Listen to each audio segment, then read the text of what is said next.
Assalamualaikum warahmatullahi wabarakatuh. Perkenalkan, nama saya Andres Febrian, NIM J500-200-143. Di sini saya akan menjelaskan tentang aliran LCS dan aliran cerebrum. Sebelum mulai, saya akan memperlihatkan gambarnya terlebih dahulu.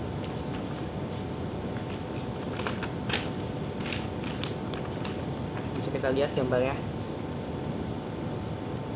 Ini adalah aliran LCS. LCS itu terdapat 4 rongga di dalam otak, yaitu 2 ventricle lateralis, ventricle 3 tertius, dan ventricle 4 quartus. Dan di dalam ventricle tersebut terdapat struktur bernama flexus choroideus yang memproduksi LCS. Nah, aliran LCS itu ada LCS diproduksi oleh sel epitel choroid plexus choroideus pada ventriculus lateralis, tertius, dan quartus sebesar 400 sampai 500 mili per hari. Nah, kalau misalkan aliran kurang dari 400 sampai 500 mili per hari, nah itu biasanya kurang normal atau ada kelainan. Bahkan mungkin lebih dari 400 sampai 500 mili itu juga ada kelainan juga. Terus LCS dari ventricle lateralis mengalir melalui foramen interventricular, foramen Monro menuju ventriculus tertius dan turun melalui aqueductus cerebri, aqueductus sylvii hingga mencapai ventriculus quartus. Nah, selanjutnya dari melalui ventriculus quartus LCS akan berpindah menuju sphatium subarachnoidea melalui apertura mediana, magendi, dan apertura lateralis atau lusca. Nah, di dalam sphatium subarachnoidea, LCS akan mengisi semua bagian sphatium subarachnoidea baik di encephalon maupun medula spinalis. Nah, pada akhirnya LCS akan diabsorpsi pada granulation arachnoidea menuju sistem pena, biasanya pada sinus sagittalis superior dan lacuna lateralnya.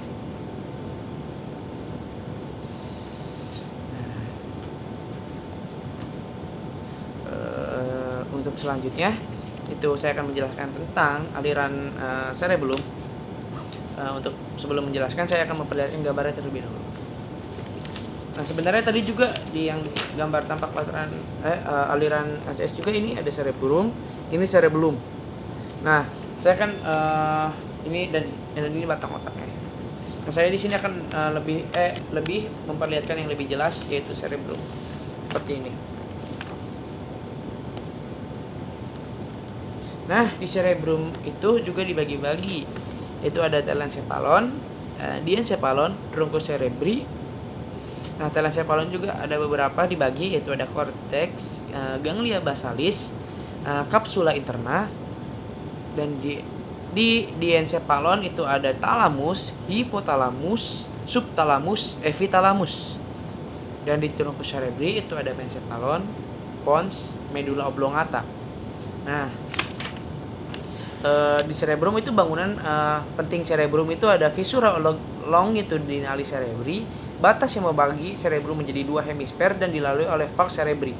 Dan ada corpus callosum, sekumpulan serabut saraf yang menghubungkan 2 hemisfer cerebri. Dan ada sulcus centralis, sulcus yang membagi cerebrum dalam 2 kompartemen, yaitu kompartemen anterior lobus frontalis dan kompartemen posterior lobus varietalis.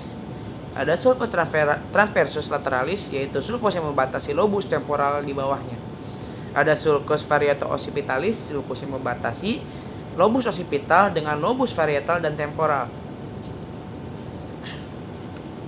Nah, di telencephalon juga itu ada merupakan bagian substansia grecia dari encephalon yang membentuk gyrus, dan sulcus memiliki area kortikal utama, yaitu ada lobus frontalis di area 4, korteks motorik primer, gyrus presentalis.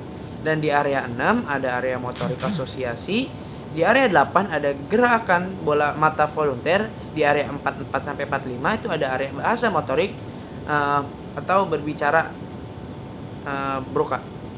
Di lobus varietalis di area 1, dan 2, gyrus postcentralis, korteks sensorik primer. Nah, biasanya ada catatan klinis, yaitu ada afasia Broca, di mana itu gangguan pada area Broca dapat memahami namun sulit mengungkapkan gangguan bicara. Nah, jadi sebenarnya manusia itu paham yang orang lain katakan dan dia tidak bisa mengungkapkannya. Dia hanya paham tapi dia tidak bisa mengungkapkan kata yang di pikiran dia. Jadi dia tuh memikirkan sesuatu tapi dia tidak bisa mengungkapkannya. itu ada di afasia Wernicke.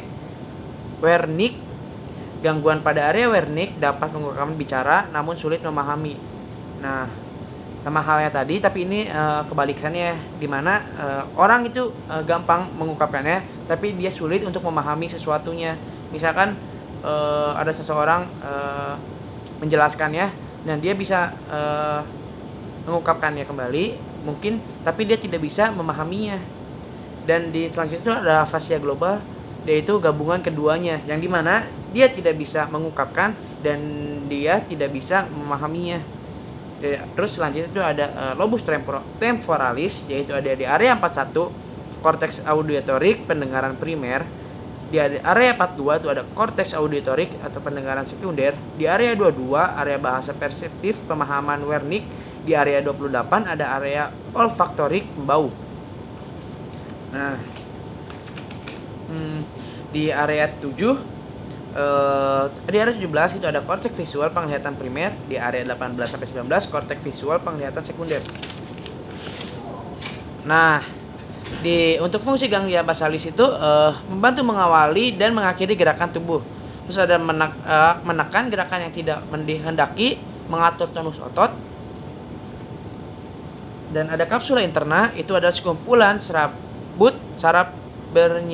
bermielin yang memisahkan nukleus lentiformis dengan nukleus caudatus dan talamus pada potongan horizontal kapsula interna berbentuk seperti huruf V. Nah, di encephalon itu ada talamus, hipotalamus terletak di bawah talamus tinggi ventricle tertius, berfungsi sebagai pengatur hormon, dan epitalamus terdapat glandula venalis sebagai pengatur hormon, dibahas pada bab sistem endokrin. Nah, untuk tadi yang saya sebut-sebutin di areanya itu bisa kita lihat gambarnya seperti ini. Nah, ini di sini ada area 4. Area 4 itu di sini. Nah, yang dimana dia memiliki gangguan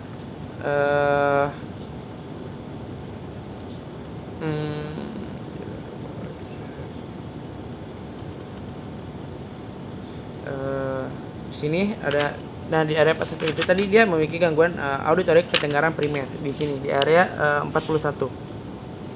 Nah, di sini tinggal kita melihat angkanya saja, dan untuk pencocokannya jadi biar lebih spesifik lagi. Sekian yang saya dapat jelaskan. Mohon maaf bila ada kesalahan pengungkapan kata. Mohon dimaafkan. Sekian dari saya. Assalamualaikum warahmatullahi wabarakatuh.